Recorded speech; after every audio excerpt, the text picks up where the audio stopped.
Naam, ndugu yangu, iko hivi. Kuna watu sasa wana wasiwasi na Biblia kutokana na mafundisho ambayo wanapewa na namna ya kuelezewa kwa maandiko na watu wengi, kila mtu na namna yake. Lakini nikutoe wasiwasi tu, nikwambie kwamba Biblia ni kweli na ni neno la Mungu na ni hakika. Kasoro tu tulionayo katika ulimwengu huu tunaoishi, imekuweko njia ambayo sio ya Mungu na watu wanajaribu kuijaji kana kwamba ni njia ya Mungu, na ndiyo maana watu wengi wanakuwa na kusita na kuona kama kwamba yanayoendelea sio imani. Nataka nikusaidie jambo moja. Tangu kuumbwa kwa ulimwengu mpaka sasa tunapoishi, Mungu hajawahi kutumia madhehebu hajawahi kutumia madhehebu kabisa.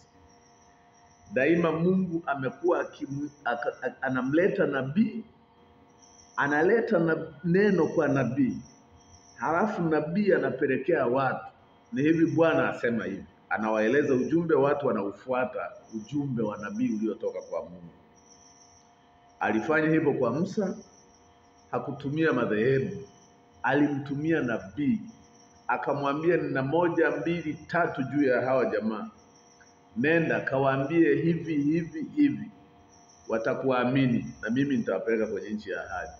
Musa akaenda, alipofikisha ujumbe kwa wana wa Israeli wakiwa Misri, walimwamini nabii kwa neno alilotumwa na Mungu, na akatoa ishara ya kuonyesha kwamba ana ujumbe wa kiungu. Imekuwa hivyo kwa Ibrahimu, imekuwa hivyo kwa Danieli, imekuwa hivyo kwa mitume nyakati zote.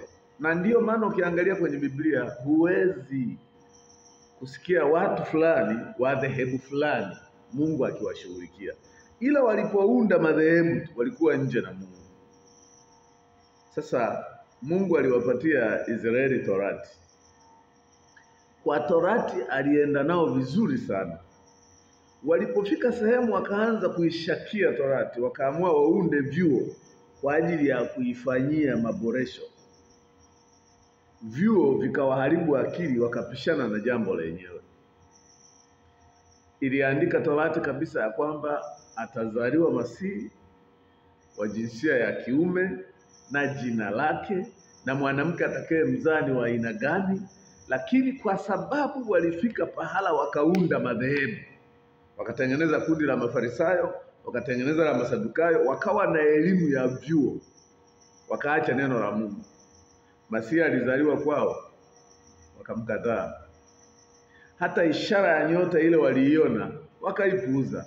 Wachungaji wakawaambia, yuko wapi mfalme wa Wayahudi ambaye amezaliwa? Tumeiona nyota yake mashariki. Wakakiri nao wakasema, tuliiona lakini nadhani ilipotelea huko. Hawakuwa na muda nayo. Kwa nini? Walikuwa wamejazwa bongo kwamba huenda angekuja kwa namna fulani. Vyuo vinawaelekeza hivyo, sio neno la Mungu. Ukija kwa mitume hawa ambao walihubiri injili walioipata kwa Bwana Yesu, hautaona walikuwa dhehebu gani. Lakini madhehebu yakaanzishwa na Rumi kwa utaratibu wa kisiasa, na hapo ndio shida ikaingia. Ndio maana unaona sasa hivi tunayo kibao yameacha njia yenyewe, na hii imekwisha ramani yake kuchorwa zamani kabla hawajaunda madhehebu. Kwa sababu ukisoma sura ya 11 Mwanzo kule, unaona ile habari. Biblia inazungumzia wale watu walikuwa katika lugha moja, lakini walifika sehemu wakasema, nchi hii ya tambarare tujenge mnara ili tusitawanyike usoni pa nchi. Wazo hilo lilikuwa ni kupinga wazo la Mungu, kwa sababu kwenye uumbaji Mungu alisema wazae waongezeke wakaijaze nchi. Wao wanakusudi watengeneze mnara wasitawanyike usoni pa nchi. Nini kilitokea? Dhidi ya wazo la kupinga neno la Mungu, Mungu akachafua lugha zao.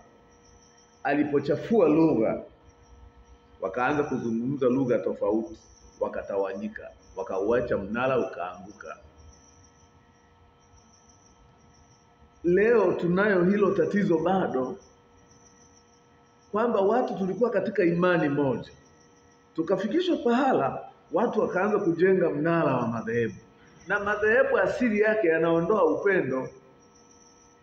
Biblia inasema iweni na amani na watu wote. Ninakwambia kama uko kwenye vifungo vya madhehebu huwezi kuwa na amani na watu wote, kwa sababu msabato akimwangalia Mkatoliki anasema wale wa Katoliki, Mpentekoste akimwangalia Mlutheri anasema wale wa Lutheri, Methodisti akimwangalia Mwayaesi anasema wale wa Yaesi. Kwa ule upendano wa ndugu hauwezi kuwepo katika madhehebu.